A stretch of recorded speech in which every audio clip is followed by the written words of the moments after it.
Well, hello everyone, welcome back to another video. So, June-July update. I did this in the right language, alright. Okay, so I saw the trailer. Let's see the patch notes. So, server maintenance on Monday the 21st, so that's next week. Xbox and PlayStation, same time, 2 a.m. Central to 5 a.m. Central. And the size looks like it's going to be exactly the same for all consoles. So, yeah. Legends, our latest update focuses heavily on American battleships. You can expect to find them in early access, a campaign, and in the bureau. So basically, kind of like last year with we had a free bureau project, and we had like an alternative line for the cruisers for the Americans. So kind of like last year. Some balance changes have also been made due to the addition of German aircraft carriers. So that's interesting. Hold on. Alternative American battleships in early access. This update brings 3 new battleships to reinforce the American fleet with big guns and strong armor. Tier 4 to 6 ships will be in early access. So there's the Nevada at Tier 4, there's the Tennessee at Tier 5, and there's the North Carolina at Tier 6. Nevada is slow but steady heavy hitter at Tier 4. She's armed with 10 14-inch guns housing 4 turrets. With her bread and butter battleship gameplay, you shouldn't expect any fancy consumables, but sinking ships from behind her helm will certainly constitute honest work. Tier 5 Tennessee offers improved gun performance and 2 extra barrels, slightly better survivability, and a marginally improved AA suite. However, she keeps pace at about the same level as Nevada. Tier 6 North Carolina raises the stakes with 9 16-inch guns that traverse faster than those of the preceding tiers, while her super heavy shells also hit harder. At the same time, she's the first in line to truly break the 20-knot speed barrier. While she's by no means fast, she's comparatively mobile. The anti-air suite of the line also takes a dramatic turn for the better with North Carolina, even if her overall survivability isn't much improved. I think that's North Carolina right there, and there's the New York port, so we will be returning to that, so that's nice. The battleships will be available via the early access mechanic in this update, which means that you'll need to open USM battleship crates if you want a chance to helm these mammoths. The crates are available in regular and big variants as usual, and they will be offered as rewards for the new campaign, and also be sold in the store. USM battleship big crates have higher chances of dropping one of the new ships, but if you're not into relying on pure luck, simply wait for the next update to research the new line up to the imposing Kansas at Tier 7. If you manage to pull ship from a crate, she'll come with a personal mission that will reward you with doubloons and commander items. The missions are only available once per ship. It's kind of like how they normally would do, the early access ships. So, Georgia on My Mind campaign. Georgia, an American Tier 7 battleship, is the pride of the latest campaign. She offers relatively accurate and exceptionally hard-hitting 18-inch guns, but in a limited battery of 6 guns. Despite their limited number, they reload quickly for battleship, and Georgia's AA capabilities are amongst the best. Her top speed of 33 knots allows for significant tactical freedom when choosing where to position yourself for attack or defense. All that should be taken with a pinch of salt. Georgia's armor can still be melted away by enough HE shells, and her full salvo is not that impressive. However, her repair party has a fairly short cooldown and can offset some non-fatal errors. The campaign runs for 5 weeks and features 100 milestones that you can beat by either beat or skip. Obtaining Georgia herself requires you to have an active Admiralty backing, which is 2,500 like always. The exact rewards you can get for completing the campaign with or without the Admiralty backing are listed below. Oh, those crates look interesting. So you could pause there if you want. So you are going to get more with the Admiralty backing. You only get 750 doubloons this time, which is, I believe, less than last time, the time before, so I don't know what they're doing with that, but... Okay. I'm just gonna skip over that. You can pause if you want to see that. So this is without, and this is with. Okay. Oklahoma projects. How many American battleships do we need? There's always room for one more, surely. Please welcome Oklahoma, a Tier 4 Nevada-class battleship with solid armor and a decent punch in her guns to do your deeds in those lower-tier missions. Yes, very true. But I kind of like Yahagi, so I think I'll stick with that. But wait, there's even more. En route to unlocking Oklahoma, you're going to get a whole range of Grade 1 permanent camos for the following battleships: Nevada, Tennessee, North Carolina, Kansas, Oklahoma, New Mexico, Colorado, and New York. So, kind of like last year how they had the California project, and then we got all the camos for the new ships and some of the old ones, so this is, like last year. Please note this project isn't time limited, but at some point it will be taken out. I can't say. We strongly advise that you at least start it. This will mean that you will never lose it. German aircraft carriers. We have a new line of aircraft carriers entering the waters and preparing to fight for the skies. Rhine, Wesser, and August von Percival. These three behemoths offer a fresh perspective on carrier gameplay thanks to their access to AP bombs, which is going to be controversial, I think. Acting much in the same way as AP shells, these bombs can reliably hit ship citadels and deliver significant damage, but they cannot start fires. So I'm kind of glad they didn't add the rockets, because the AP rockets were really funny on PC. Like, you just launch rockets at the, broadside, cruisers, and then just get citadels, just instantly. A special commander is also coming to the helm with the new carriers, Hans Geisler. His base trait barrage is a bit unusual for carriers. It speeds up the reload of secondary guns for any ship, one chosen as an inspiration. So that will be good on secondary builds for, your German battleships. As German aircraft carriers have somewhat better secondaries than other nations, that is true. It's kind of like the battleships. So I'm gonna put, Hans Geisler. I'm gonna have, I'll have Von Hipper on that, too. So. This edge may come in handy in a pinch. The regular and legendary skills in his arsenal focusing on improving AP bombs, while the active component of his corkscrew legendary skill diminishes incoming damage to the carrier when allies are nearby.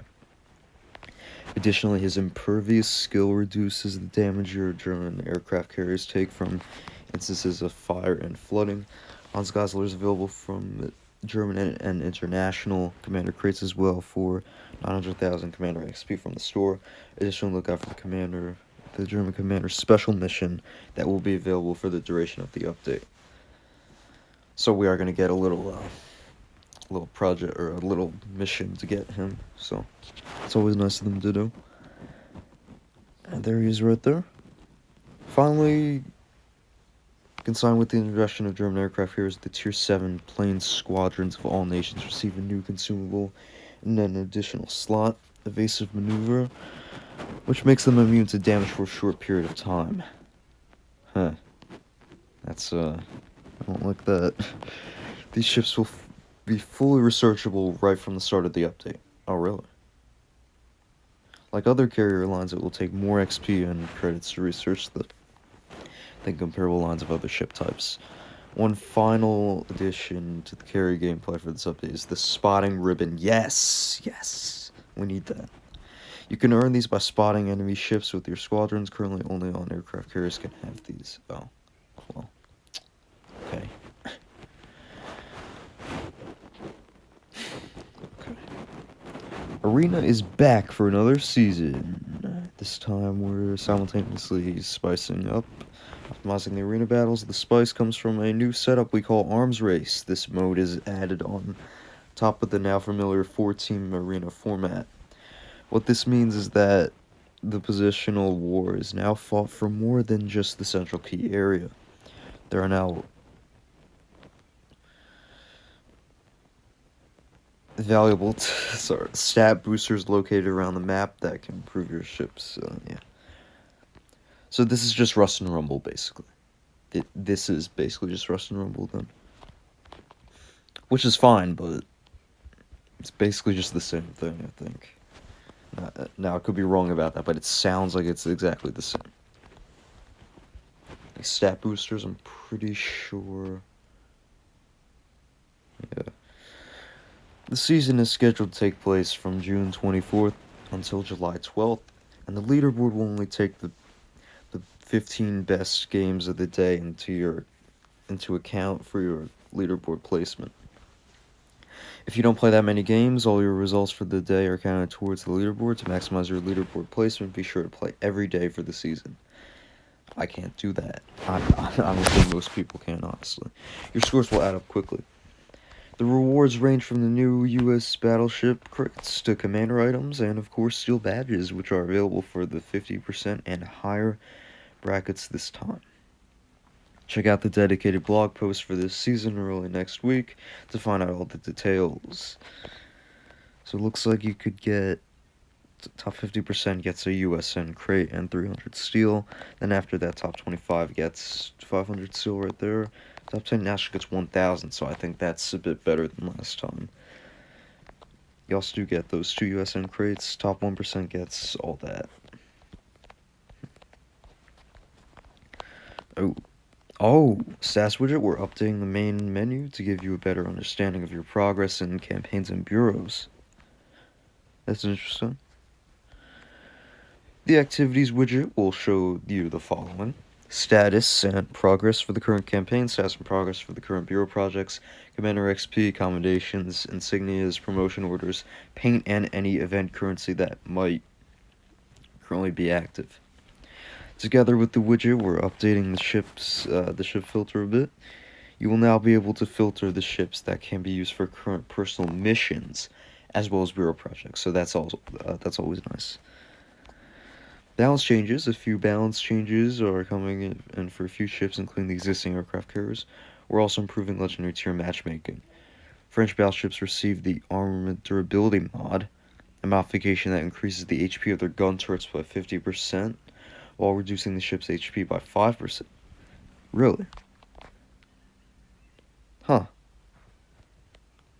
That wasn't really a problem on the Richelieu, but I know it was on the Jean Bart, so I'm not gonna use that one. Because the only real like I didn't really lose any turrets. The only turrets I would lose would be on like Roma or like Odin. And then Jean Bart just loses a turret like every game. So, but that's really like that's only for battleships? It's only for French battleships. Okay. The Blind Rage base trait of Arthas the Cold now increases damage for cruisers, while the fighter consumable is up to 20%. What? HE bombs of Langley's planes receive buffs. Thank you, because that ship was literally horrible. Maximum damage increased from 9,030 to 9,480. Fire starting chances increased from 41 to 43%. HE bombs of Lexington's planes receive buffs. Maximum damage increased from 10,120 to 10,620. Fire starting chances increased from 52 to 54%. Oh, God damn it. I hate that. Legendary ships are now matched to type in standard battles, meaning that you should have an equal number of destroyers, battleships, and cruisers of similar tiers, unless the matchmaking process takes more than 4 minutes or there are uneven divisions present. So that's nice. Tier 3 aircraft carriers will now have shot-down planes included in their service costs. Oh. Their credit income is boosted a little to compensate for this. Okay.